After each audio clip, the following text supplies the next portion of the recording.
My name is Kaya Lee. I was diagnosed with aplastic anemia when I was 16, and I have had 2 bone marrow transplants.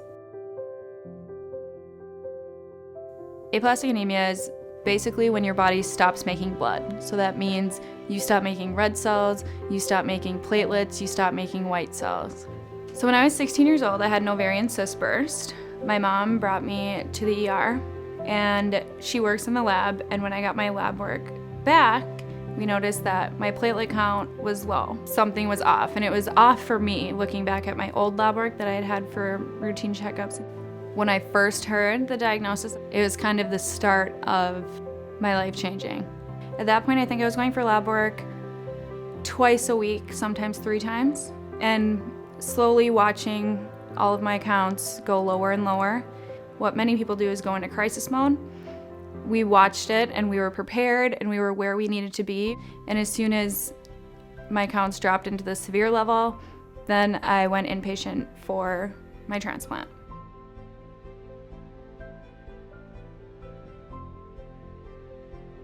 So before both of my transplants, I needed chemotherapy to basically wipe out my immune system. When my sister Tara found out that she was my one and only family match, she did not think twice. She said, absolutely, when do you need me, what time, I'll be there.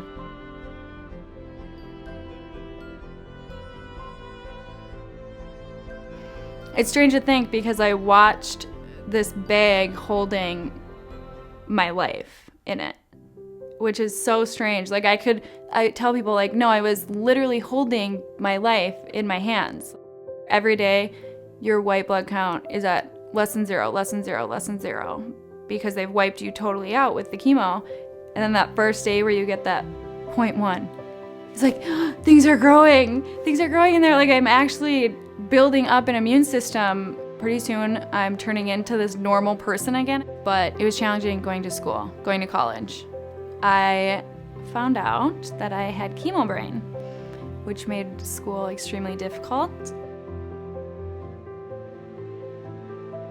I could not pay attention, and I was stopping 300-person lectures for the instructor to tell me to quit disrupting class when I had no idea that I was. Things were great until January of 2013, I relapsed. The reason I needed a second transplant was because the lighter chemo from my first transplant left some of my cells still in my body, and that is like rejecting an organ. And my life has since revolved around blood work. It was follow-ups, checking more and more for all of these things until finally I was building somewhat of an immune system. Again, the accurate numbers were so helpful for my team. They knew when to admit me. It allowed them to be so proactive instead of reactive, which is everything in a transplant scenario. Now I feel like a normal person, which I always love to say because, of course, my story isn't normal and there are some things that aren't normal. I wanted this, and I can't believe that I actually got here. Looking back at my whole medical journey, I can say now that I'm so proud of myself. And now I feel like I finally have this plan for the rest of my life. The lab results and tests might seem intimidating, but I hope people feel like they can ask why. Why was this test done? What does this test mean? How can this change from when I got that exact test before from now? What does this change mean? Without laboratory professionals and pathologists doing their job to that high of a standard, I know that I wouldn't be alive.